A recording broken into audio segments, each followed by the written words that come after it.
예, 오늘 부활절 2부에 우리에게 주신 말씀은 하나님 말씀은 고린도전서 15장 55절에서 58절까지입니다. 고린도전서 15장 55절에서 58절까지의 하나님 말씀을 제가 다 봉독해 드립니다. 사망아 너의 승리가 어디 있느냐? 사망아 내가 쏘는 것이 어디 있느냐? 사망이 쏘는 것은 죄요 죄의 권능은 율법이라. 우리 주 예수 그리스도로 말미암아 우리에게 승리를 주시는 하나님께 감사하노니 그러므로 내 사랑하는 형제들아 견실하며 흔들리지 말고 항상 주의 일에 더욱 힘쓰는 자들이 되라. 이는 너희 수고가 주 안에서 헛되지 않은 줄 알미라. 아멘. 이제 영상 보시겠습니다.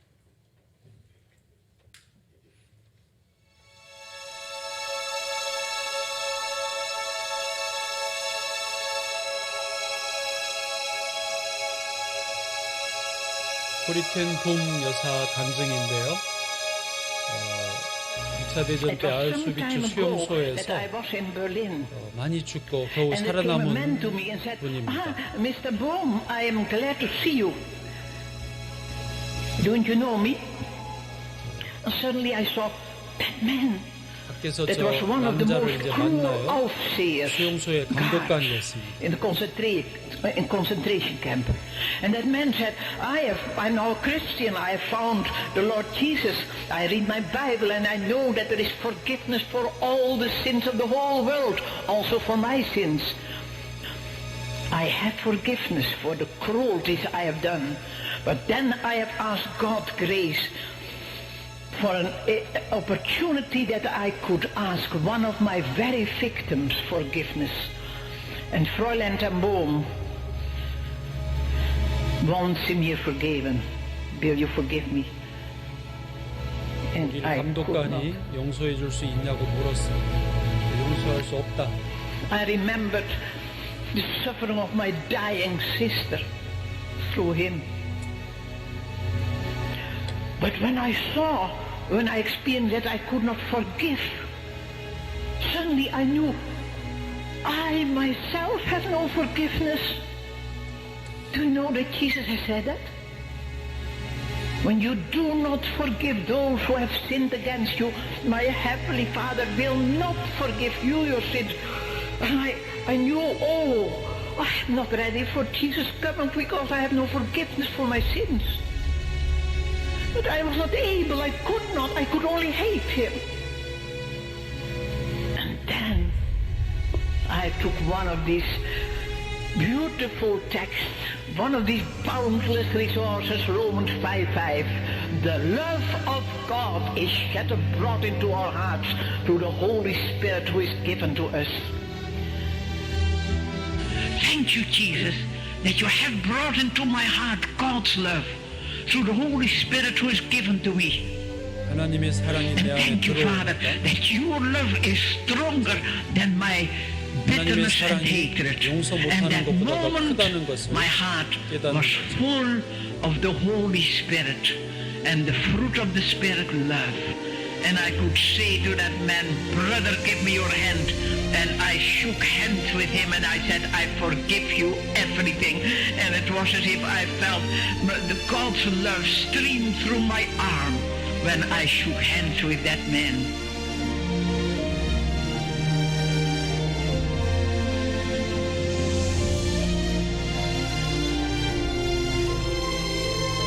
예수님의 십자가 사랑으로 용서가 가능했고 그 힘은 십자가 부활의 능력이었습니다.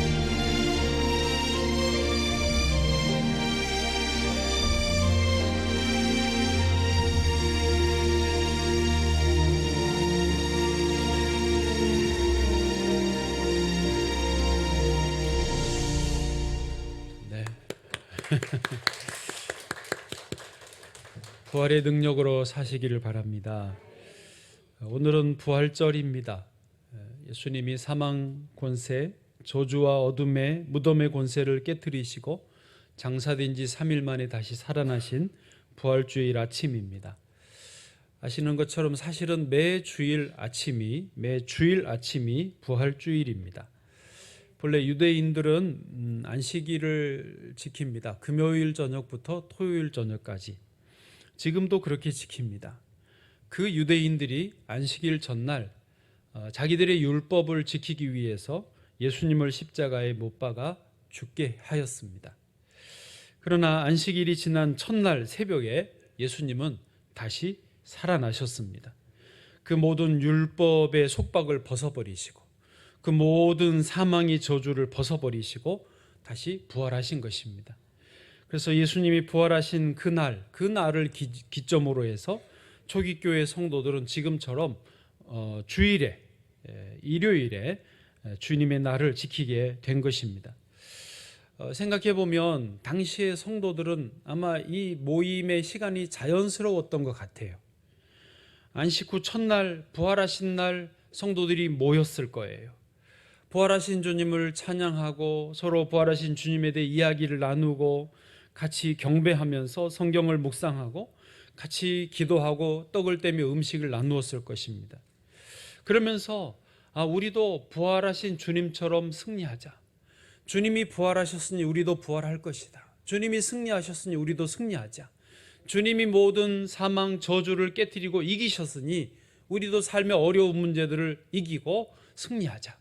그런 다짐과 결속을 하는 날이 주일날 아침이었을 것입니다.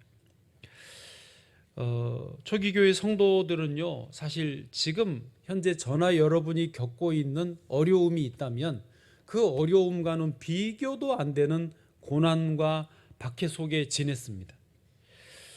지금은 북한 아니고서는 예수 믿는다고 잡아가는 한국은 그렇지 않지 않습니까? 물론 북한과 몇몇 나라들이 아직은 그렇지만은 초기교회 성도들은 먹고 사는 거는 문제가 아니었어요. 못 먹고 살았어요. 그래도 그게 문제가 아니라 신앙 때문에 잡혀가고 신앙 때문에 목숨이 위험한 그런 상황에서도 이 신앙을 지키고 살았습니다. 그런 상황에서 이겨낼 수 있는 힘은 어디서 옵니까? 주일날 아침에 있었어요. 주님이 부활하신 날 아침에 모여서 예수님의 부활을 찬양하고 예수님 부활을 생각하고 예수님 부활을 서로 나누면서 이 때를 견디자. 우리가 결국은 부활하신 주님과 영원히 살 것이다. 서로 격려했습니다. 사실 당시의 당국자들은 이상하게 생각했어요. 보통은 이런 자기들이 볼 때는 이런 사이비처럼 보이는 이런 종교 집단은 몇 명 감옥에 집어넣으면, 매를 쳐서 돌려보내면, 한두 명 처형을 하면 금세 찬물을 끼얹은 것처럼 조용해지거든요. 그런데 이 그리스도교는, 저 나사렛 예수교는 박해를 할수록 들불처럼 번지는 거예요. 처형을 할수록 더 많은 사람들이 예수를 믿겠다고 나서는 거예요. 심지어 콜로세움 같은 곳에 넣어놓고 사자의 밥이 되게 했지 않습니까? 근데 수많은 사람들 몰려놓고 일부러 그들을 조롱하려고 사자의 밥이 되게 하는 의식을 치르는데, 사자밥이 되면서도 사람들이 더 얼굴이 기뻐하고 감사하고 찬양하면서 정말 이 세상으로는 비교할 수 없는 그 표정으로 죽음을 맞이하는 모습을 본 거예요. 그래서 사람들에게 조롱욕을 먹이려고 그 구경거리로 만들었는데 오히려 그걸 본 사람들이 감동을 받습니다. 은혜를 받습니다. 거룩한 도전을 받아요. 도대체 저 사람들은 뭐가 있길래 저 죽음 앞에서도 웃을 수 있나, 찬양할 수 있나. 나도 예수 믿겠다, 나도 교회 다녀보겠다 하는 사람들이 더 많아요. 그렇게 들불처럼 번져졌던 것입니다. 여러분, 이들로 하여금 순교도 기쁨과 감사로 받아들이게 할 수 있었던 힘은 무엇입니까? 부활에 대한 확신입니다. 오늘 그런 의미에서 첫 번째 잠깐만 그 부분 한 번 더 짚어보기 원하는 게, 예수님의 부활이 역사적 사실인가 하는 질문을 생각해 보시죠. 여러분은 예수님의 부활이 역사적 사실인 줄로 믿으시죠? 그럴 줄 알았어요. 그렇지만 혹시라도 마음에 껄쩍지근한 게 있으신 분이 있을까 봐 그 부분을 이렇게 좀 자료를 잠깐 찾아봤어요. 역사적으로 지금까지 많은 사람들이 예수님의 부활이 역사적으로 진짜 있었던 일이냐 의심을 품었습니다. 생각해 보면 심지어 제자 중에 한 명이었던 도마, 의심 많은 도마조차도 예수님 부활을 못 믿었지 않습니까? 그러니까 보통 사람들은 얼마나 더 의심을 많이 했겠습니까? 당시에 퍼졌던 소문 중에 하나는 뭐냐면 예수님의 시신을 제자들이 몰래 훔쳐갔다. 그래서 다른 곳에 숨겨놓고 나와서 떠든다. 예수님이 부활하셨다라고 떠든다라고 하는 그게 소문이 퍼졌습니다. 그럴 법도 하죠. 또 그럴싸하지 않습니까? 정말로 그럴까 하는 것입니다. 많은 사람들이 이 부분에 자료들을 검사해보고 전문가를 만나보고 고증 자료들을 검토해보면서 예수님 부활이 정말 역사적으로 있었던 사실이냐를 확인하고자 했습니다. 리 스트로벨이라고 하는 사람도 미국 예일대 법대를 나오고 시카고의 트리뷴지 신문 기자였던 그분도 2년 동안이나 예수의 부활을 탐문하고 조사했습니다. 기자니까 기자답게요. 어쨌든 도마도 예수님 부활을 믿었고 이 리 스트로벨도 예수님 부활을 나중에 확증하게 되었는데요. 여러 증거들이 있어요. 결국 예수님 부활은 역사적 사실이다 증거들이 있는데 오늘 이 시간에 딱 하나만 저와 여러분이 나누기 원하는 증거가 분명히 있습니다. 그게 뭐냐? 잘 이해해 보십시오. 예수님의 부활이 확실하다, 역사적 사실이다, 분명한 사실이다라는 증거는 뭐냐면 그 부활을 증거하는 제자들 말이죠. 그 부활을 증거하는 제자들의 삶이 완전하게 바뀌었다라고 하는 것이 증거입니다. 이해되셔요? 조금은 생각을 해야 됩니다. 만약에 그때 당시의 소문처럼 그 제자들이 시신을 어디다 감추어 놓고 거짓말로 예수님 부활하셨다라고 외친다면 그 자기들의 양심을 속이는 상황이잖아요. 그렇죠? 자기 양심을 속이고 지금 거짓말로 예수님 부활했다고 외치고 있는 사람들이 그렇게 감옥에 들어가고 매맞고 심지어 순교를 당하는 자리에까지 나가면서 예수님 부활하셨다고 증거할 이유가 있을까요? 거짓말로 했다면 자기 목숨을 내놓을 일이 아니에요. 아니, 생각을 해보세요. 생각 먹고 생각 좀 해봐요. 그래요, 안 그래요? 실제로 많은 학자들이 예수님의 부활이 역사적 사실인가를 조사를 하면서 제자들의 삶이 이렇게 급격하게 변화되는 모습을 보고 이분들이 본 게 진짜구나. 예수님의 부활을 목격한 것이 사실이고 그러니까 이들이 목숨을 걸고 예수님의 부활을 증거하지. 그렇지 않고는 그럴 이유가 없거든요. 실제로 예수님의 제자들은요, 부활 이후에 예수님이 예루살렘을 떠나지 말고 약속한 성령을 기다리라 하시는 그 말씀을 믿었습니다. 왜? 자기들이 부활하신 주님을 봤으니까. 그래서 예루살렘을 떠나지 않아요. 처음엔 갈릴리로 가려다가 고기 잡으러 도망가려다가 목격하고는 예루살렘에 모여서 오로지 기도에 힘씁니다. 그리고 정말로 성령이 그들에게 임하여지고 나니까 이들이 방언을 말하고 이제 나가서 더 담대하게 예수님이 살아나셨다라고 증거합니다. 예수님이 우리가 기다리던 그 메시아라고 증거합니다. 이제 그때 감옥에 들어가고 매를 맞고 야고보도 순교당하지만은 그들은 멈추지 않습니다. 더 그럴수록 기도하고 더 담대한 마음으로 예수 그리스도를 증거하게 되는 것입니다. 다시 말하자면 왜 그랬다고요? 예수님의 부활을 자기들이 목격했기 때문이죠. 그렇습니다. 부활은 역사적인 사실입니다. 저와 여러분도 그 예수님의 부활에 참여하는 것입니다. 그러므로 부활을 믿는 사람은, 부활을 확신하는 사람은 변화가 일어나는 거예요. 조금 전에 보셨던 코리 텐붐 여사의 그 영상 간증도 그렇습니다. 그분은 말로 다 할 수 없는 고통을 그 수용소에서, 나치 수용소에서 겪었습니다. 자기 언니가 죽고 그 언니를 죽게 한 그 당사자 감독관을 만났는데 그를 용서할 수 있는 힘, 그를 주님의 사랑으로 품어낼 수 있고 손잡고 안아줄 수 있는 힘이 어디서 나왔습니까? 예수님의 부활하심을 믿는 믿음에서 나온 것입니다. 여러분 부활을 믿으십니까? 삶이 변화될 줄로 믿습니다. 세상에 사는 방식과 다른 방법으로 살아요. 예수 부활을 믿으면 내가 날마다 죽는, 날마다 십자가를 지는 길로 나아가게 됩니다. 왜요? 다시 살아나니까. 사도 바울도 이것을 고백합니다. 사도 바울도 고린도전서 15장 31절에 보시면 이렇게 되어 있습니다.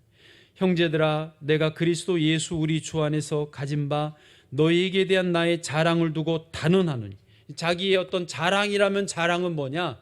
나는 날마다 죽노라예요. 부활을 믿는 나는 날마다 죽음에 이른다. 이게 억지로든 자원해서든 간에 나는 죽음의 자리에 날마다 나아간다라는 거예요. 복음을 전하는 일에 날마다 죽음으로 나아간다. 왜? 그 다음 32절에 보니까 내가 사람의 방법으로 에베소에서 맹수와 더불어 싸웠다면, 사람의 방법으로 싸우지 않았다라는 말이죠. 사람의 방법은 뭐냐면 안 죽으려고 하는 거예요. 내가 이겨보려고, 내가 억지로 살려고 하는 거예요. 그런데 사람의 방법으로 싸우지 않았다. 그러면 내게 무슨 유익이 있으려? 오히려 죽은 자가 다시 살아나지 못한다면 내일 죽을 터이니 먹고 마시자 하리라. 다시 살아나기 때문에 나는 날마다 죽는 길로 나아갔고, 그래서 날마다 다시 부활하는 승리의 삶을 살 수 있었다라고 고백하는 것입니다. 저와 여러분도 날마다 죽는, 그리고 부활을 경험하는 삶이 있으시길 축복합니다. 요한복음 12장 24절 주님도 이렇게 말씀하셨어요. 같이요, 시작. 내가 진실로 진실로 너희에게 이르노니 한 알의 밀이 땅에 떨어져 죽지 아니하면 한 알 그대로 있고 죽으면 많은 열매를 맺느니라. 아멘. 예수님의 부활을 역사적 사실로, 그리고 나의 부활로 믿으면 날마다 죽는 길로, 십자가를 지는 길로 나아갈 때에 이렇게 많은 열매를 걷게 될 줄로 믿습니다. 두 번째로 또 질문 형식인데요. 사망의 권세는 무엇인가 하는 것입니다. 여러분, 모든 생명이 있는 존재는 다 사망을 두려워합니다. 저 목양실에 아직 어항이 있고 구피가 있어요. 이제는 얼마나 많이 부흥 성장을 했는지 숫자를 셀 수가 없습니다. 얼마나 많은지.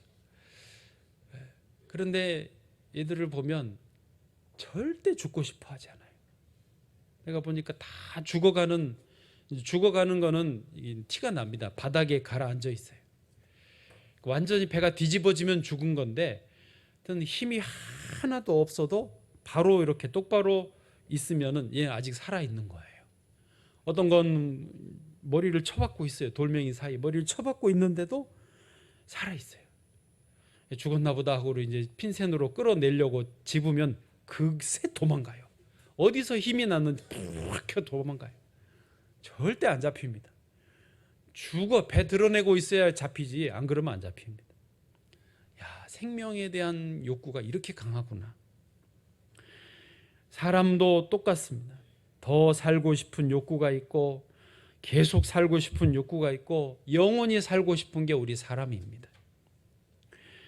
그런데 이 사람의 영원한 생명에 대한 욕구를 가장 강력하게 가로막는 게 사망의 권세입니다. 시편 118편의 17절에 보면은요, 시편 기자가 이렇게 노래합니다. 같이 읽어보세요. 시작.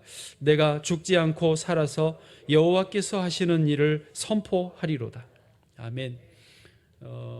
118편의 표제에 다윗의 시편이라고 써 있지는 않지만 주석가들은 다윗의 시편일 거라고 추정을 합니다. 다윗이 얼마나 많은 죽음의 위기를 만났습니까? 사울 왕이, 자기 장인이고 왕인데 왕이 죽이려고 하니 살 길이 있습니까?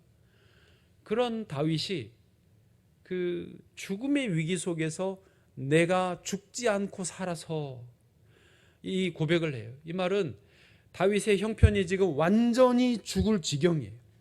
거의 죽기 일보 직전이에요. 아니, 다윗은 이미 죽은 거나 매한가지예요. 누가 봐도 다윗은 끝났다예요. 그런데 다윗은 스스로 뭐라고 그러냐면, 난 죽고 싶지 않다는 거예요. 내가 죽지 않고 살아서 여호와께서 하시는 일을 선포하리로다. 그러니까 얼마나 안 죽고 싶었으면 이 고백을 하겠느냐 이 말이죠. 사실은 저도 어려움이 있었을 때 어느 날 보니까 이 성경인데 20편 이 구절이 눈에 확 들어와요. 그래서 바로 뭐 외우려고 외우는 게 아니라 바로 마음에 외워지고 그때부터 반복해서 내가 죽지 않고 살아서 여호와께서 하신 일을 선포하리로다. 내가 죽지 않고 살아서 여호와께서 하신 일을 선포하리로다. 내가 죽지 않고 살아서 여호와께서 하신 일을 선포하리로다. 걸어다니면서 이 말씀을 읊조리고 기도하면서 읊조리고 눈에서 눈물이 주르르 흐르고 아무도 나를 이제는 도와주지 않지만은 난 죽고 싶지 않다. 내가 죽지 않고 살아서 여호와께서 하시는 일을 선포하겠다. 주여 나 좀 살려주십시오. 계속 그랬던 적이 있었습니다. 이건 아주 강한 의지의 표현이고요. 믿음으로 꼭 붙들고 가는 버티는 그런 시간들입니다. 사람은 이렇게 살고 싶어 하는 거예요. 그런데 사람이 이렇게 살고 싶어 하는 만큼 우리를 얽어매는 게 이제 사망의 권세입니다. 사람은 참 이상해요. 그러니까 살고 싶어 하는 만큼 또 우리 삶을 위협하는 게 있어서 그것 때문에 불안해하는 게 인간에 있는 어떤 불안증이에요. 그래서 키에르케고르는 이게 좀 거꾸로 순환되는 건데 죽음에 이르는 병을 불안이라고 규정을 했어요. 그러니까 살고 싶어서 삶을 위협하는 게 있으니까 그것 때문에 불안해하는데 거꾸로 그 불안감 때문에 사람이 죽음에 이른다라는 거예요. 온 세계가 불안에 다 가득해 있습니다. 불안 때문에 어둡고 그래서 그 불안한 마음을 타고서 어둠의 권세가 우리를 쥐고 흔드는 거예요. 안 죽고 싶어요. 난 살고 싶어요. 안 죽고 싶어요. 그 마음에 어둠의 영이 역사해서 우리를 더 불안하게 만들고 우리를 어둠의 영의 노예로 만들고 어둠의 영이 시키는 대로 순종하게 만든다라고 하는 것입니다. 며칠 전에 경향신문에 이런 기사가 실렸어요. 제목이 이렇습니다. 강남 한복판 반경 1km 이 사회 그늘이 담겼다. 제목이 조금 그런데 반경 1km 안에 강남 한복판이 반경 1km 안에 이 사회의 그늘이 다 담겨 있다. 그런 제목인데요. 무슨 말이냐면 최근 한 달 사이에 강남 그 한티역 주변으로 해서 연이어 무서운 사건들, 특별히 우리 사회의 어떤 속살을 그대로 보여주는 사건들이 다 터졌어요. 예를 들면 3월 14일 날 대치동 아파트에서 경비원 한 분이 자살을 하셨는데 이제 그 주민들과 그 경비 관리소 분들의 어떤 갑질 때문에 경비하시는 분이 못 참고 자살을 하셨어요. 그 다음에 3월 29일에는 40대 여성 한 분을 대낮에 몇 분 만에 납치했잖아요. 남자 3명이. 그리고는 몇 시간 만에 그분을 살해해가지고 시신으로 발견됐어요. 알고 보니까 가상화폐 관련해서 이 남자 3명에게 어떤 부부 2명이 이 살인을 사주했고 이 3명이 그 납치 살인을 한 거예요. 근데 보니까 이 살해 당하신 분이나 사주한 분이나 또 사주 받아서 살인을 했던 3명 중에 1명은 전부 가상화폐로 서로 연결되어 있는 얽히고 설켜 있는 분들이에요. 현재까지는 그 용의가 그래요.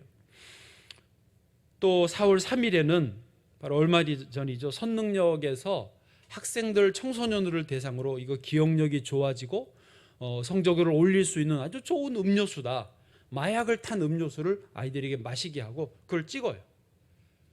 똑같은 범행을 또 대치역에서도 학원가 근처에서 아이들에게 이거 그런 음료수다. 마약 탄 음료수를 마시게 또 찍어요. 왜 찍냐? 그거를 이제 부모들에게 보내서 협박하는 거죠. 당신 자녀들이 마약을 했으니 돈을 내놔라. 왜? 사당에서 그런 거 하면 신고하라고. 돈 없어. 줄 돈도 없는데. 근데 강남역에 있는 자녀들 부모는 자녀의 그 어떤 좋은 대학 가고 성공하고 조금이라도 문제 생기면 안 되니까 돈을 내거든요.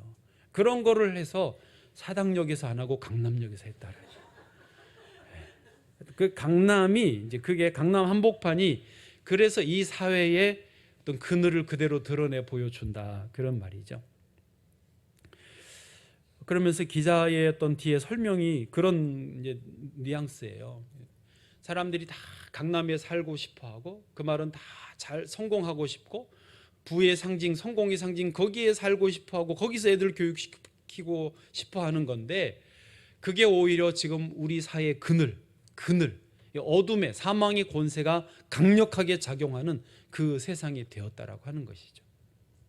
사람들은 더 잘 살려고 하는데 그럴수록 더 어둠이 지금 붙잡고 있다라고 하는 것입니다. 강남에 안 산 게 얼마나 감사한지.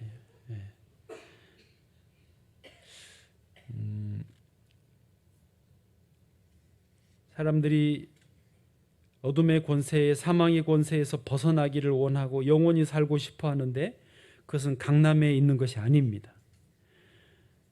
물론 뭐 사당동이라고 이 동네가 되어지는 것이 아닙니다. 인간이 아무리 노력한다고 이 사망의 권세에서 벗어날 수 있는 것은 아닙니다. 오직 사망의 권세에서 벗어날 수 있는 유일한 길이 있는데 그것은 오직 예수 그리스도의 부활입니다. 그 외에는 방법이 없어요. 그러나 오직 예수 그리스도이시면은 우리는 사망의 권세를 넉넉히 넘어서는 것입니다. 예수님의 부활하심으로 우리도 넉넉히 부활하고 승리하는 줄로 믿습니다. 56절 먼저 한번 보실까요? 56절에 보시면 이렇게 되어 있습니다. 사망이 쏘는 것은 죄요, 죄의 권능은 율법이라. 이 말씀을 거꾸로 보시면 쉬워요. 성경을 이해하는 대로 율법에서 죄가 나오고 죄가 사망을 낳습니다. 그래서 사망이 힘을 쓰는 게 율법에서 또 어떤 세상의 규칙, 거기서 죄를 짓고 죄를 통해서 우리는 사망에 완전히 얽혀 있는데 이것을 해결할 수 있는 방법은 어디냐? 57절 보시니까요. 같이요, 시작. 우리 주 예수 그리스도로 말미암아 우리에게 승리를 주시는 하나님께 감사하노니. 아멘. 그렇습니다. 이 율법에서 죄가 나오고 사망이 이어지는 이 엄청난 어둠의 사슬에서 우리를 끊어주는 분은요, 우리 주 예수 그리스도예요. 예수 그리스도의 부활의 승리가 우리에게 임할 때에 우리도 부활하고 승리하는 것입니다. 패배와 패배주의는 다르다라고 말합니다. 그럼 패배는 뭡니까? 그 사건에 한번 지는 거죠. 그렇지만 패배주의는 뭐예요? 한두 번 자꾸 안 되고 넘어지다 보니까 내 스스로 나는 안 되는 사람이야. 나는 이길 수 없어. 나는 그냥 이렇게 가야 돼. 라고 그 패배주의로 물들어 버리는 거예요. 우리 그리스도인들은요, 패배할 수는 있어요. 넘어질 수는 있지만 패배주의에 빠지면 안 되는 것입니다. 빠질 수가 없어요. 왜요? 부활하신 주님이 항상 우리와 함께 하시기 때문에. 우리는 승리주의지, 우리는 이기는 사람들이지 지는 사람들이 아닙니다. 혹시 넘어졌어도 오뚜기처럼 다시 일어나는, 주님이 일으켜 세워주시는 사람들인 줄로 믿습니다. 그 원동력이 뭐라고요? 사망 권세를 이기신 예수 그리스도이십니다. 마지막으로 그래서요, 승리의 선포를 하라는 것입니다. 승리의 선포. 이미 우리는 승리한 사람들이기 때문에 입술에 나오는 말이 승리의 선포를 하는 거예요. 장사가 잘 되십니까? 너무 잘 됩니다. 공부가 잘 됩니까? 너무 잘 됩니다. 이러다 큰일 나서 1등 하겠어요. 건강하십니까? 너무 건강해요. 이러다 150살까지 살겠어요. 믿음으로 선포하는 것이 우리에게 주어진 또 일이라는 것이죠. 사도 바울도 이렇게 선포합니다. 55절입니다. 55절 시작. 사망아 너의 승리가 어디 있느냐? 사망아 내가 쏘는 것이 어디 있느냐? 아멘. 여러분, 사망에게 누가 이렇게 큰 소리 칠 수 있어요? 죽음에게 다 죽음 그러면 벌벌 떨어서 죽고 싶지 않아서 힘들어 하는데, 사망아 너가 쏘는 것이, 너의 승리가 어디 있느냐? 너가 쏘는 것이 무엇이냐라고 누가 이렇게 큰 소리 칠 수 있어요? 오직 예수 그리스도를 믿는 저와 여러분들인 줄로 믿습니다. 여러분, 선포하셔야 돼요. 질병아 암아 너가 어디 있느냐? 또 뭐 있어요? 돈아 너가 어디 있느냐? 여러분, 믿음으로 선포하시기를 바랍니다. 한번 따라하세요. 사망아, 너는 나를 이길 수 없다. 나는 주님과 함께 승리하였다. 아멘. 실패도, 어떤 문제도, 어떤 고민도 우리를 붙들지 못하고 오직 예수님이 우리를 붙들어 주시는 줄로 믿습니다. 어느 의대 교수님은 아주 냉철한 분이어서 절대 예수를 안 믿는, 예수 믿는 사람들을 조금은 한심하게 여기는 분이었습니다. 근데 이분이 그 말기암 환자들을 치료하고 있었는데, 보통 말기암 환자들은 그 고통이 너무 극심하기 때문에 모습이 사람의 그 존엄한 모습에서 많이 일그러집니다. 그 극한 고통이 사람을 그렇게 만들어요. 그런데 한 환자가 눈에 띄었어요. 이분은 똑같이 말기암 환자로 자기도 고통스러울 텐데 그 고통을 잘 감당하고 오히려 주변 환자들을 위로하는 것입니다. 그리고 진료하는 자기 의사에게도 늘 감사합니다 선생님, 밝게 웃어주더라는 거예요. 그러면서 그 의사 선생님이 스스로 질문을 해봤어요. 야, 참 대단한 분이다. 내가 저 환자 상황이라면 나는 저렇게 할 수 있을까? 자기는 자신이 없더래요. 왜? 의사라서 그 고통을 너무 잘하는 거예요. 그래서 저분이 어떤 분인가 알아보니까 독실한 크리스찬이에요. 예수님을 믿는 사람인 거죠. 그러니까 신앙으로 그 죽음에 대한 두려움을 이기고 이제 죽음은 어차피 한번 누구나 죽는 거니까 자기는 새로운 시작, 하나님의 나라 천국을 준비하고 있더라는 것이죠.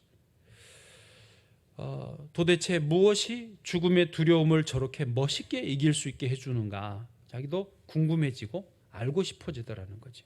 그래서 교회에 가서 말씀을 배우고 그리고 예수님을 믿게 되었다. 그리고 아주 신실한 크리스찬 봉사자가 되었다라고 하는 것입니다. 여러분, 예수 그리스도의 부활하심이 내게 분명히 있으면 이제 믿음으로 선포하며 사는 거예요. 그 선포하는 삶이 사람들에게도 선한 영향력을 끼치는 것입니다. 북한을 탈북한 사람 가운데 리영희라고 하는 분이 있었습니다. 지옥 같은 북한을 탈출해서 중국에 머물렀는데 거기서 선교사님들을 만나고 복음을 받아들였습니다. 그리고 자기 남편도 복막염으로 죽어가다가 같이 기도해 주셔서 살아났습니다. 너무 감사하고 너무 감동되어서 이 복음이 너무 귀해서 자기는 중국에 머물지 않고 한국으로 들어오지도 않고 다시 북한으로 들어가겠다라고 선언합니다. 왜 가려고 하느냐? 이 복음을 모르고 죽어가는 우리 동포들이 너무 불쌍하다. 나는 가서 어차피 어디 가든 난 죽지 않느냐, 언젠가는 죽지 않느냐, 내가 북한 들어가서 동포들에게 복음을 전하고 선교사로 살다가 잡히면 죽겠다. 그래서 사람들이 기도해주고 후원금을 보내고 선교사로 임명해서 북한으로 다시 들여보냈습니다. 북한에서 많은 사람들에게 복음을 전했습니다. 그리고 얼마 안 가서 잡혔습니다. 2000년 무산이라는 곳에서 체포됐습니다. 그는 체포돼서 이제 신문을 받았는데 신문을 하던 보위부 간부들에게도 리영희 선교사가 외쳤습니다. 하나님은 살아계십니다. 예수님은 부활하셨습니다. 예수님을 믿으셔야 합니다. 예수 믿으면 구원을 얻습니다. 참된 해방이 예수님 안에 있습니다. 너무 담대하게 증거하니까 보위부 간부들이 결국은 보고해서 이 리영희를 처형하지 않을 수 없었습니다. 그래서 2000년 2월 10일 12시에 무산시 장마당 한가운데서 공개 처형을 하게 되었습니다. 처형 직전에 모여있던 많은 사람들, 공개 처형이니까 사람들 모았잖아요. 리영희가 거기서 또 외칩니다. 여러분, 하나님은 살아계십니다. 예수님을 믿으면 구원을 얻습니다. 예수를 믿으십시오. 그리고 총성과 함께 순교의 피를 흘리고 이제 순교하고 말았습니다. 여러분, 그 리영희 선교사님이 처형을 당하면서까지 그렇게 예수 그리스도를 외쳤던 것은 자기 안에 예수님의 그 신앙, 부활하신 예수님에 대한 믿음이 확실했기 때문입니다. 사람은 언젠간 한번 죽습니다. 이렇게 죽든 저렇게 죽든 언제 죽든 죽지 않습니까? 성경에서 부활했던 예수님 빼고 다른 인물들도 다 이 땅에서는 죽습니다. 그러나 우리는 영원한 몸을 입고 영원히 살 날이 오는 것입니다. 그 부활을 바라보며 리영희 선교사님은 순교를 당한 것입니다. 여러분, 우리는 부활을 믿습니다. 그리스도인들이 다른 것은 이것입니다. 기독교가 다른 신앙 종교들과 다른 것은 이것입니다. 우리에겐 부활이 있습니다. 죽는 거 걱정하지 마십시오. 까짓 거 죽기밖에 더 하겠어. 이런 마음, 믿음이 있으면 겁날 게 없습니다. 그래서 예수 믿는 사람들이 무서워요. 아주 독해요. 그러나 이 신앙으로 우리는 현재 어떤 어려움도 이기고 혹시 넘어졌을지라도 다시 일어서시고 믿음의 길을 끝까지 다 승리하며 가실 수 있기를 축복합니다.